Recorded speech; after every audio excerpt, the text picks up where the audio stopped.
எனக்கு ஒரு உண்மை தெரியணுங்க.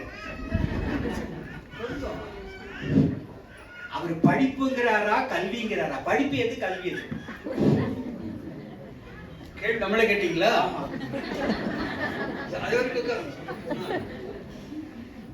அவர் சொன்னது எல்லாமே படிப்பு, நாங்க சொல்ல வர்றதெல்லாம் கல்வி.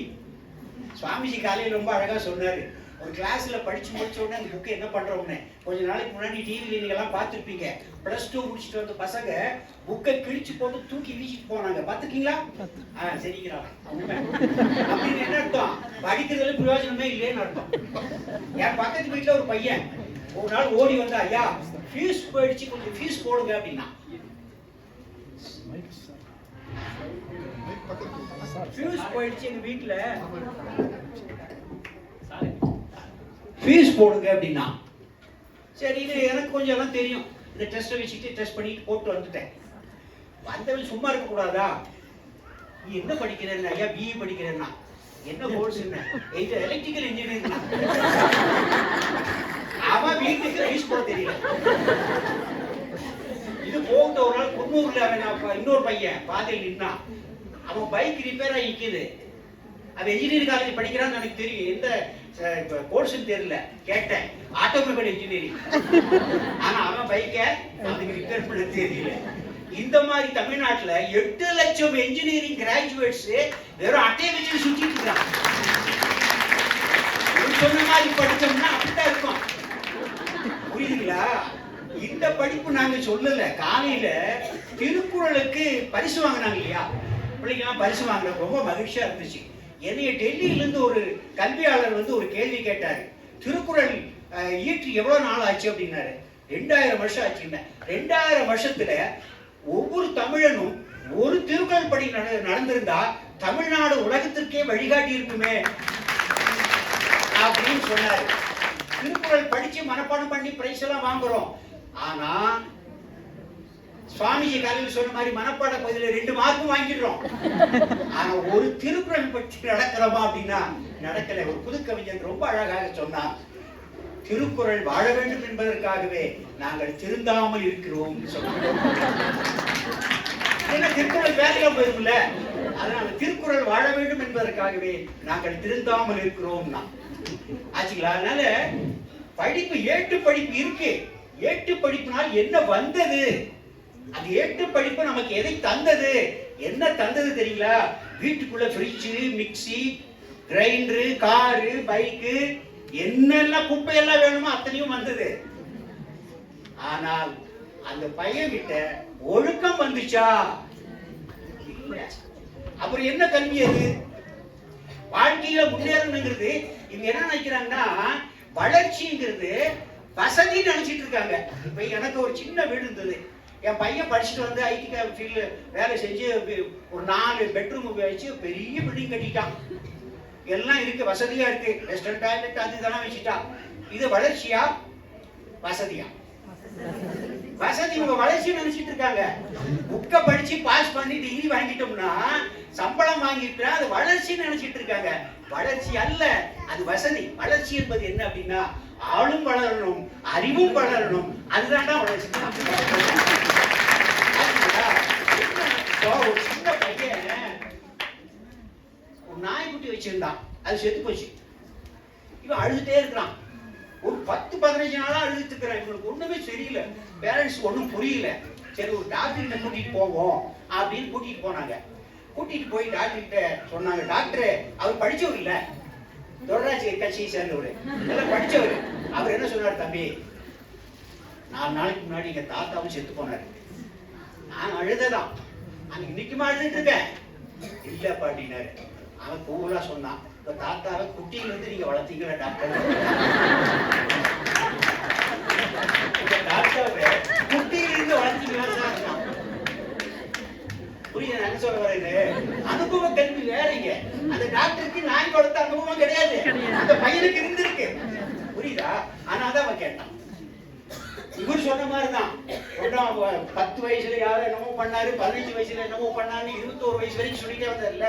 இப்படிதான் நான் என் கிளாஸ்ல போய் தெரியாதனமா ஒரு புக்கை படிச்சு சொல்லிட்டேன். அவன் சார் உங்களுக்கு என்ன வயசுன்னா தெரியல, சொல்ல முடியல. ஏன்னா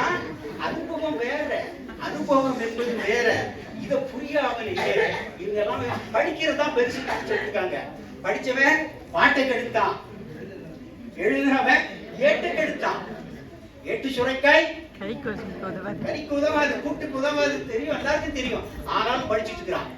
நம்ம இங்க மழை இல்லாம இது வறட்சியான ஒரு வெப்பமண்டல நாட்டுல உட்கார்ந்துக்கிட்டு ரெயின் ரெயின் கோ அவே நல்ல மழையும் போயிடுச்சு. இந்த பிள்ளைகள்லாம் சொல்றது கேட்டு அதுவும் போயிடுச்சு. என்ன படிப்பு படிச்சுட்டு என்ன படிப்பு நம்ம படிக்கிறதெல்லாம் படிப்பு நல்லா புரிஞ்சுக்குங்க. படிப்பு வேறு, கல்வி வேறு. அவர் ரொம்ப அழகா சொன்னாரு. கல்வி என்பது தொடர்ந்து வருகிறது. கல்வி என்பது வாழ்க்கையினுடைய ஒவ்வொரு நிமிடமும் நாம் படிச்சுட்டு இருக்கிறோம். இப்ப இங்க உட்கார்ந்து இருக்கோம்னா எப்படி உட்காரணும், ஒரு கூட்டத்தில் எப்படி உட்காரணும், எப்படி பேசணும் அப்படிங்கறத படிச்சுட்டு இருக்கிறோம். இது கல்வி. ஆனாலும் நீங்க பாத்தீங்கன்னா நம்ம கல்விக்கு கலைமகளை தெய்வமாக வச்சிருக்கோம் இல்லையா, அந்த அம்மா கையில ஒரு ஏட்டு இருக்கும். அப்படி என்ன தெரியுமா, நானும் இன்னும் படிச்சுட்டு இருக்கிறேன். சரஸ்வதி தேவி சொல்றாங்க, நானும் இன்னும் படிச்சுட்டு இருக்கிறேன், நீயும் படிக்கிறா அப்படின்னு. கல்வி என்பது வேறு இல்லையா? கல்வி என்பது கல்லுதல் அப்படிம்பாங்க. அதனுடைய வேர் சொல்ல என்னன்னு பாத்தீங்கன்னா கல்லுதல். கல்லுதல்னா உள்ள இருக்கிறத வெளியே கொண்டு வர்றது, அவ்வளவுதான். ஒண்ணுமே இல்லையா நம்ம கிட்ட, எல்லாம் இருக்கு, இருக்கிறத கொண்டு வரணும். ஆனா சாங்கி வாசல் என்ன சொல்றாங்க, உங்கள்கிட்ட மியூசிக் இருக்கா, நான் எடுத்து தரேன். உங்ககிட்ட டிராயிங் இருக்கா, நான் எடுத்து தரேன். இதான் கல்வி. இதை படிக்கிறது யார் வேணா படிக்கலாங்க. நீங்க தஞ்சாவூர்ல ஒரு நியூஸ் வந்துச்சு எனக்கு, நீங்க பேப்பர்ல படிச்சிருப்பீங்க. மாடு மேய்ச்சிட்டு ஒரு பையன் 32 டிகிரி வாங்கியிருக்கான். 32 டிகிரி வாங்கியிருக்கான். அது எதுக்கு? அவன் மேய்க்கிறது மாடு. புரியுதுங்களா? இப்ப ஒண்ணு வேணாம். இந்த பையன்கிட்ட கேட்கிறேன், ஒரு மரத்துல 100 குருவி இருந்துச்சு. ஒருத்தர் கரெக்டா பார்த்து ஒரு குருவி சுட்டுட்டான், கீழே விழுந்துச்சு. மொத்தம் எத்தனை இருக்கும்? இதுதான் கல்வி. புரியுதுங்களா? இதுதான் கல்வி. 99னா அது படிப்பு, அது ஏற்று படிப்பு. எல்லாம் படிப்பு போச்சுன்னா அதுதான் வாழ்க்கை கல்வி. புரியுதுங்களா? இதை அனுபவம். இப்ப இவருக்கு தெரிஞ்ச மாதிரி அங்க தஞ்சாவூர் எதுக்கு ஞாபகம் வந்ததுன்னா, அங்க ஆரம்பிப்பாங்க அந்த பசங்க. அந்த பையனை கேட்டேன், நான் ஒரு ட்ரைனிங் போயிட்டேன். இப்படி ஒரு ஆடு ஆனா போச்சுன்னா எப்படி காலையில பார்த்தா பட்டியல் எவ்வளவு இருக்கும் அப்படின்னு சார் எல்லாம் சொன்னான். இவங்க மாதிரி தான் 99 ஆடு இருக்கு சார், 999 ஆடு இருக்கு சார், இப்படி எல்லாம் சொன்னான். ஒரு பையன் எந்திரிச்சு சொன்னான், ஒரு ஆடு இருக்கா சார்? ஒரு பட்டியல இருந்து ஒரு ஆடு போயிடுச்சுன்னா எல்லா ஆடும் பின்னாடியே போயிடுச்சு. செம்மறி ஆடு மாதிரி பார்த்தீங்க. அதான் அவன் பார்த்திருக்கிறான், அவனுக்கு புரியுது. இதுதான் அனுபவ கல்வி. இந்த அனுபவ கல்விதான் வாழ்க்கை கல்வி.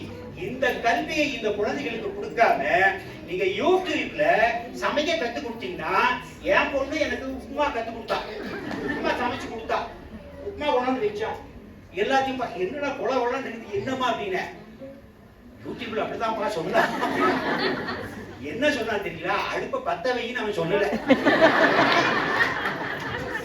அடுப்புல வாழைய வைன்னு சொல்லியிருக்கிறான், தண்ணியை ஊத்துன்னு சொல்லியிருக்கிறான், எண்ணெயை ஊத்துன்னு சொல்லியிருக்கிறான், மிளகா போடு எல்லாத்தையும் சொல்லவ பத்த வைன்னு சொல்லல.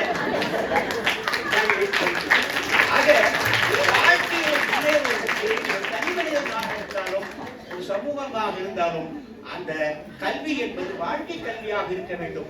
இப்ப ஒரு கல்வி பாருங்க, ஓட்டு போடணும்னு எல்லாருக்கும் தெரியுமா? எல்லாருக்கும் தெரியும். யாருக்கு போடணும்னு தெரியாது.